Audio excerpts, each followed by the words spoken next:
할렐루야. 우리 함께 고백하시겠습니다. 나는 연약하지만 그리스도는 위대하십니다.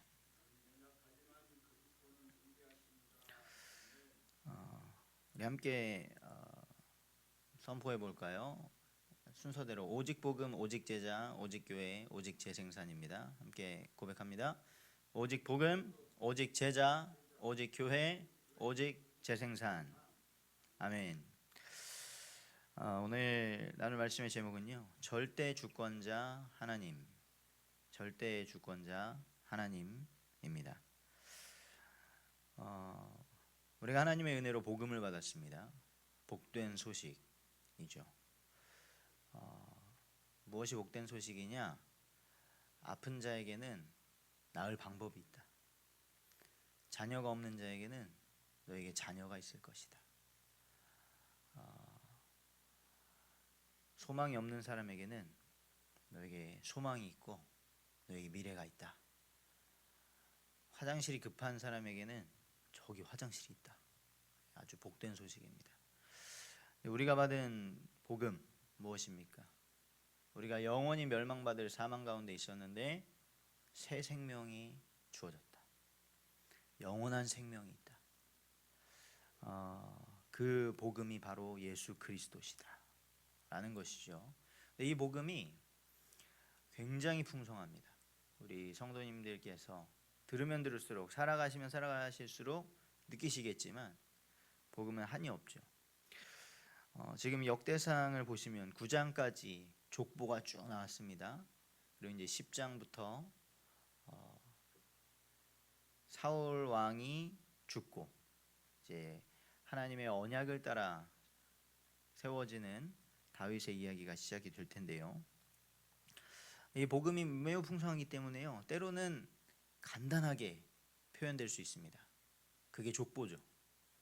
아담으로부터 이 지금 다윗에 이르기까지 쭉 9장에 걸쳐서 족보로 쭉 이름 한 명 한 명 한 명 한 명 나오면서, 그러다 중간에 이런 하나님의 뜻을 따라 복을 받은 자가 있었고, 또 갈렙과 같이 그들의 후손들 무엇을 했는지, 아론의 후손들 성전에서 또 레위인으로서 쫙 나오기도 하고요.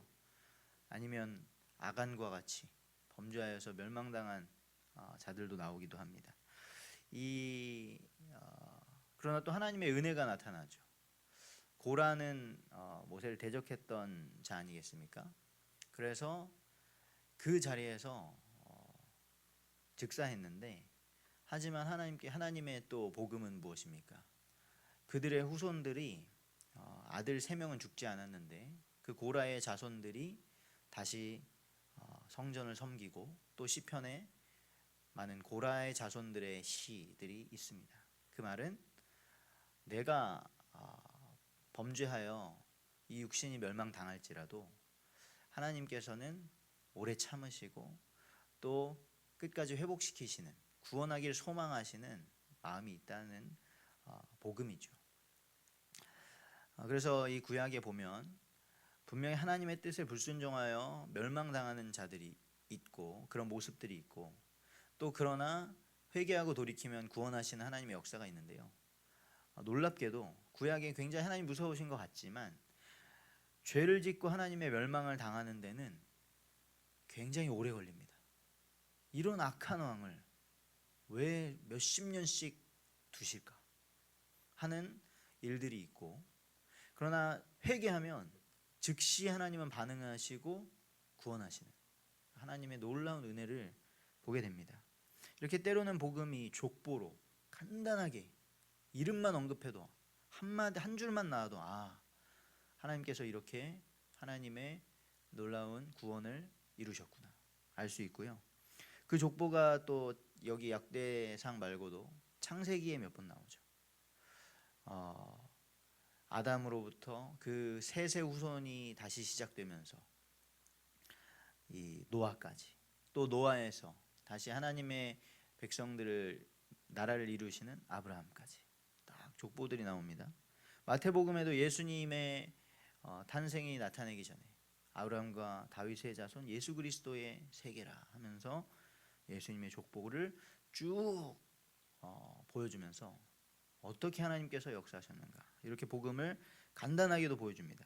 그런데 때로는 매우 자세하게 족보에 이름 한번 나왔던 그 사람에게 하나님께서 어떻게 행하셨는가 자세하게 다윗 한 명의 이야기를 사무엘 상하로 보여주시기도 하고요. 예수님 한 분의 그 짧은 생애를 마태마가 누가 요한 복음이라는 복음서로 또 펼쳐주시기도 합니다. 이렇게 예수 그리스도의 십자가 부활 이것이 복음의 핵심이죠. 이 복음을 우리가 풍성하게 알기를 그래서 어떤 사람에게는 한마디의 말로 아니면 한 스토리로 얘기해 줄 수도 있고 또 어떤 사람에게는 삶으로 길게 풀어줄 수도 있는 그런 저와 우리 모든 성도님 되시기를 축복합니다. 오늘 말씀을 보시면요 우리 두 가지 포인트를 생각하시고 함께 기도했으면 좋겠습니다. 먼저는 이제 족보 9장의 족보가 끝나고 사울왕의 족보가 9장에서 딱 나오고 10장에서 사울왕이 어떻게 되느냐? 바로 어떻게 되느냐? 사울왕의 통치가 나오지 않습니다. 간단하게 블레셋과 이스라엘의 싸움이 있었다. 그리고 이스라엘이 많이 죽었다. 그 중에 사울왕이 죽었고 사울왕의 아들들이 죽었다. 그렇게 그냥 한 장에 다 이 10장 안에 나옵니다. 그런데 이 10장에서 결론 사울이 죽었는데요. 왜 죽었느냐 나오죠. 13절에 보시면 사울이 죽은 것은 여호와께 범죄하였기 때문이라. 사울의 죽음이 여호와 하나님께서 허락하신 것이라는 것입니다. 14절에 여호와께서 그를 죽이시고 사울이 어떻게 죽었습니까? 자살했습니다. 화살을 맞았는데 죽게 생겼어요. 그래서 자기를 보조하던 병사에게 내가 저 이방인들에게 잡혀 능욕당하지 않도록 나를 죽여라 그랬는데 못 죽이겠다고 하니까 자기가 죽습니다. 자살을 합니다. 그런데 성경은 뭐라고 기록합니까? 여호와께서 그를 죽이시고 생명은 하나님의 손에 있는 줄 믿습니다. 자, 그런데 사울이 죽은 이유가 무엇이라고 나옵니까? 사울이 죽은 것은 여호와께 범죄하였기 때문이다. 우리의 사망의 원인은 무엇입니까? 죄입니다. 생명의 근원이시고 생명의 주관자 되시는 하나님과의 관계의 단절, 하나님을 대적하고 하나님의 사랑을 거부하고 그로 인하여서 사망이 들어온 것입니다. 사울이 했던 죄는 무엇입니까? 그가 여호와의 말씀을 지키지 아니하고 죄의 기준은 하나님의 말씀입니다. 하나님이 기준이십니다.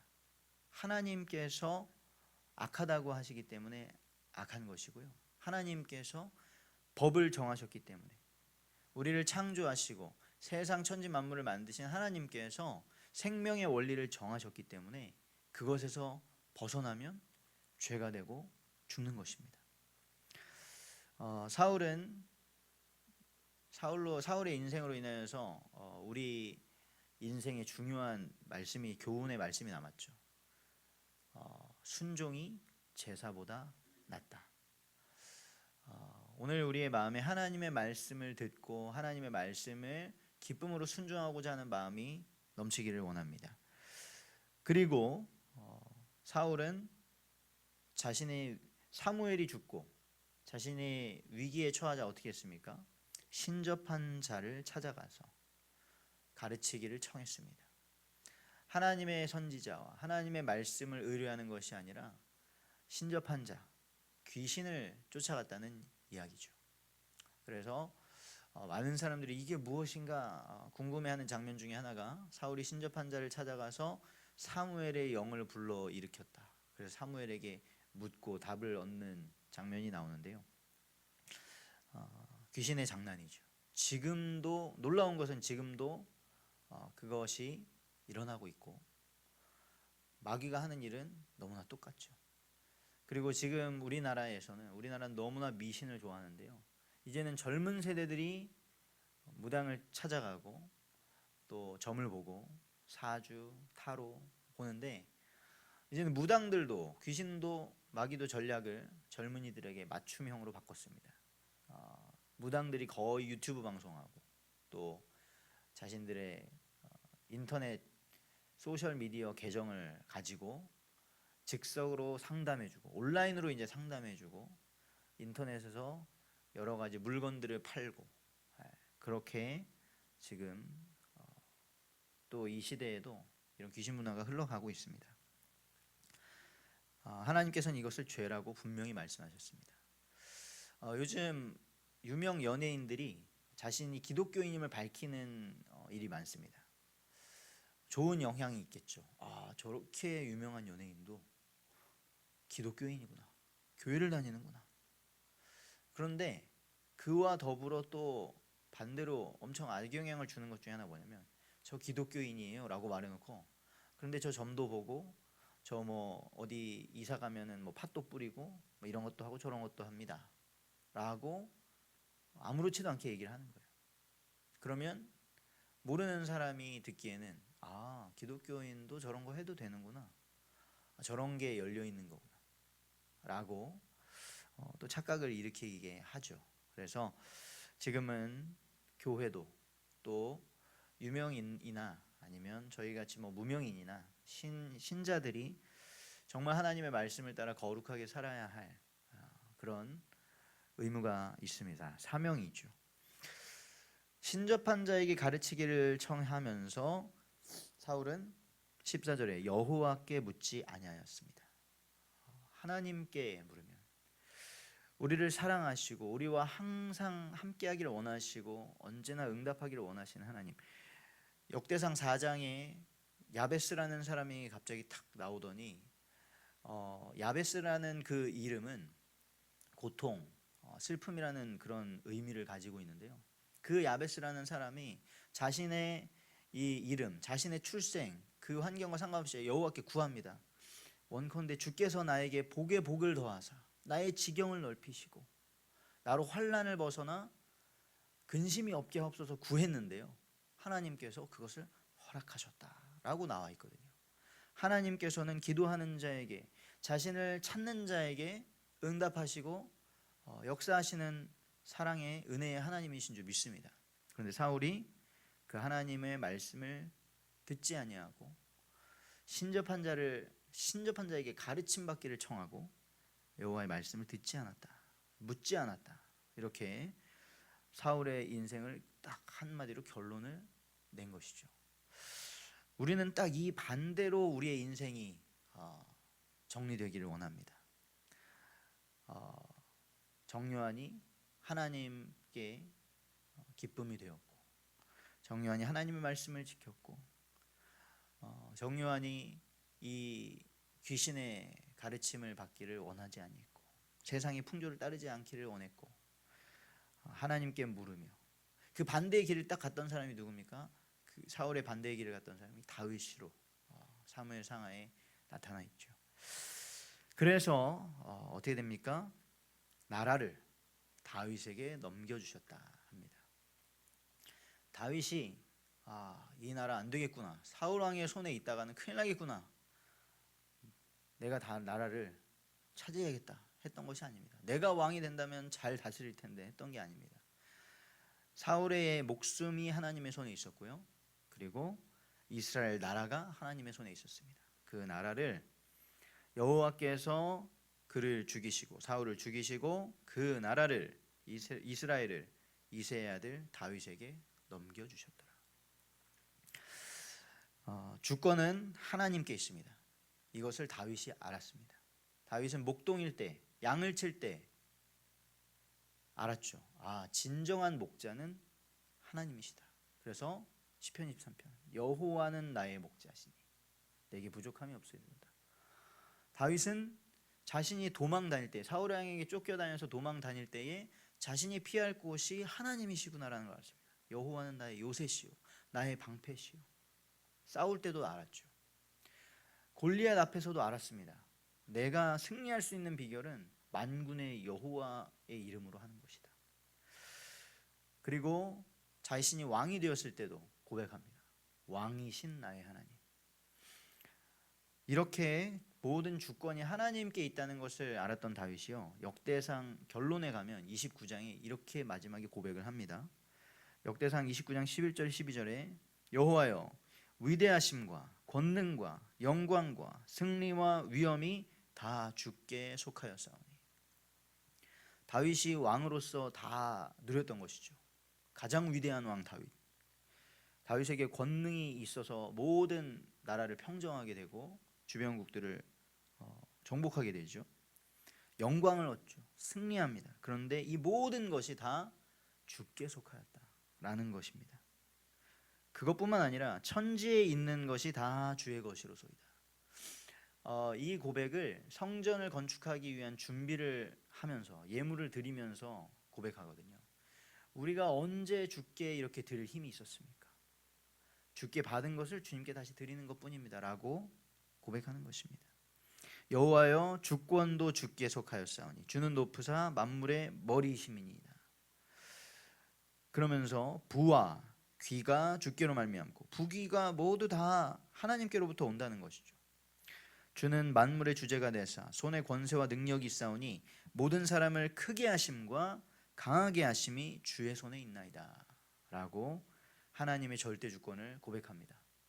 높이시고 크게 하시는 게 하나님의 손에 있다면 반대로 작게 하시고 낮추시고 패하시는 것도 하나님의 손에 있다는 것이죠. 절대 주권자 바로 하나님이십니다. 결론입니다.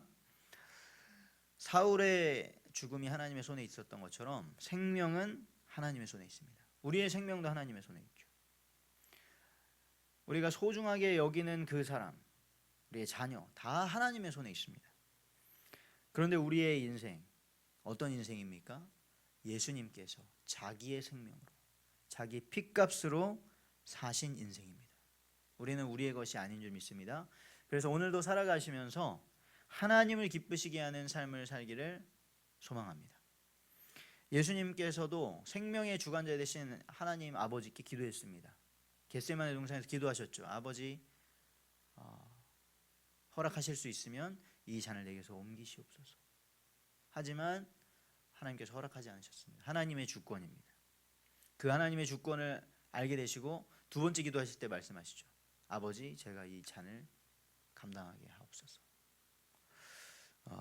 그렇게 기도하는 우리가 됐으면 좋겠고요. 두 번째는 모든 나라들이 하나님의 손에 있다는 것입니다. 이스라엘 나라뿐만 아니라 모든 나라가, 저 이방 나라, 강대국 다 상관없습니다. 천지 만물이 하나님의 것이고요. 모든 나라가 하나님에 속해 있습니다. 우리 대한민국도 마찬가지입니다. 하나님이 보호하셔야 설 수 있는 나라입니다. 그래서 나라와 열방을 위해서 우리가 기도하면서 우리의 삶은 빛과 소금의 역할을 감당하게 되기를 원합니다. 그것이 바로 부활하셔서 우리를 위해 죽으신 그리고 부활하신 예수님의 명령이었죠. 모든 민족을 제자 삼아라. 그 말은 제자 삼는 거 어떻게 하셨습니까? 예수님이 자신이 빛과 소금의 역할이 되셔서 자신이 종의 모습이 되셔서 이것이 바로 하나님의 형상의 모습이다. 이것이 바로 복음을 가진 자의 모습이다 라는 걸 친히 보여주시고 제자들의 발을 닦아주시고 십자가에서 죽으심으로 보여주셨습니다.